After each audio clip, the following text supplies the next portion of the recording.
3 months ago, I stood in a Seattle courtroom and felt my life end without a sound. No explosion, no scream, just silence so heavy it crushed my chest.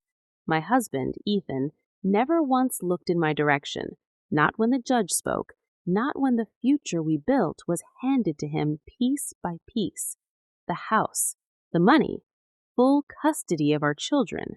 When the gavel hit the wood, sealing it all, Ethan leaned just close enough for his breath to touch my ear. "You'll never see the kids again."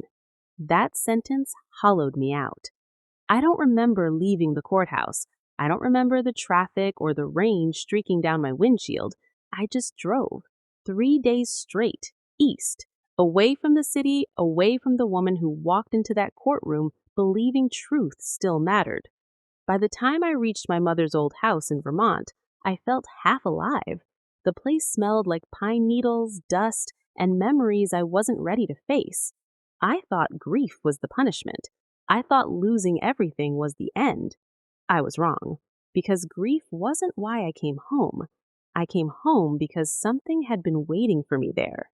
Before everything collapsed, my life had looked perfect from the outside. A glass-walled home overlooking Lake Washington, 2 beautiful children, a husband everyone loved. People used to smile at me and say, "Nora, you're so lucky." For a long time, I believed them. Ethan and I met in college. He was magnetic, charming, always the loudest laugh in the room. I was the opposite, quiet, organized, the kind of woman who believed love could fix anything if you tried hard enough. But love doesn't fix people. It reveals them. The change didn't happen all at once. It crept in quietly. Late nights at work, his phone always turned face down, a new cologne that didn't belong to me. When I asked if something was wrong, he smiled, kissed my forehead, and said, "You're overthinking." But the warmth in his eyes was already gone. Weeks later, my daughter Sophie found a message on his phone, a contact saved as M. "Can't wait to see you tonight." I confronted him, shaking, hoping, begging it was a misunderstanding. He didn't even bother denying it. "So what if there's someone else?" he said coldly. "Maybe I got tired of walking on eggshells around you." Eggshells. I was the one holding our life together while he slowly disappeared from it. A month later, the divorce papers came. Then the courtroom. Ethan's lawyer painted me as unstable, reckless, emotionally dangerous. Bank withdrawals I never made, emails I never wrote, messages supposedly sent from my phone, lies wrapped in legal language. When I whispered, "You know this isn't real," Ethan finally looked at me and said quietly, "Maybe you should get help, Nora." That was the moment I understood. He wasn't leaving me. He was erasing me. When the judge ruled in his favor, granting me everything, my ears rang so loudly I barely heard the verdict. I saw my children across the room, Sophie crying, Liam refusing to look at me. I tried to reach them, but the bailiff stepped in front of me. Outside, Ethan followed me down the courthouse steps, flawless and calm. "You destroyed yourself," he said with a shrug. I drove away with nothing. No children, no home, no identity. Weeks passed in cheap motels. I barely recognized my reflection. Then one morning, I saw my mother's old address written on an envelope from her will, Maple Hollow, Vermont. I didn't plan the drive. I just knew I had to go, like something unfinished was calling me back.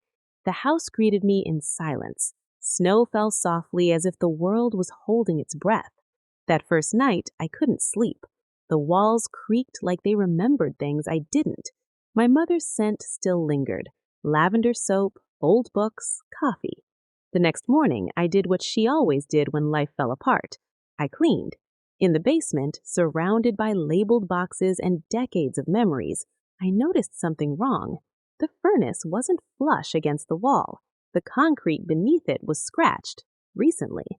Curiosity is dangerous when you've lost everything. I shut off the gas and pushed. The furnace resisted like it didn't want to move.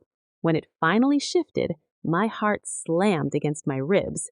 A safe, hidden inside the wall. The code came to me without thinking. My birthday. The moment the lock clicked open, my knees almost gave out. Inside were stacks of cash, multiple IDs, my mother's face but different names, and at the bottom, an envelope. To Nora, my heart, my truth. The first sentence shattered everything. If you're reading this, they finally found you, and I'm no longer here to protect you. My real last name wasn't Wallace, it was Romanelli. My father hadn't died in an accident, he'd been murdered by the Viscari crime family. My mother had run, with me. Witness protection, new names, new lives. And then the words I never expected. Someone close to you helped them find us. I believe it's your husband, Ethan.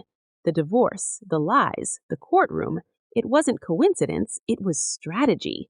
At the bottom of the safe was a flash drive labeled Vermont Project and a number for a U.S. Marshal. When I called, the voice on the other end didn't ask questions. "Stay where you are," he said. "We've been waiting for this." By dawn, black SUVs filled the driveway. Agent Theodore Vance stepped forward, calm and steady. Your mother was one of the bravest witnesses I ever protected. The evidence confirmed everything. Ethan had been compromised, used, pressured, trapped. He helped destroy me to get me back to this house. When we recorded the call, his voice broke. "They threatened the kids. I thought I was protecting you." They arrested him that night. Weeks later, I heard my children's voices again. Months later, the syndicate began to fall. Today, I live quietly by the coast. My children are healing, so am I. Sometimes Sophie asks if her grandmother was a hero. I tell her the truth. She was the kind who saved us without ever asking to be seen. I lost everything once, but in the wreckage, I found the truth and the strength of the woman who taught me how to survive it.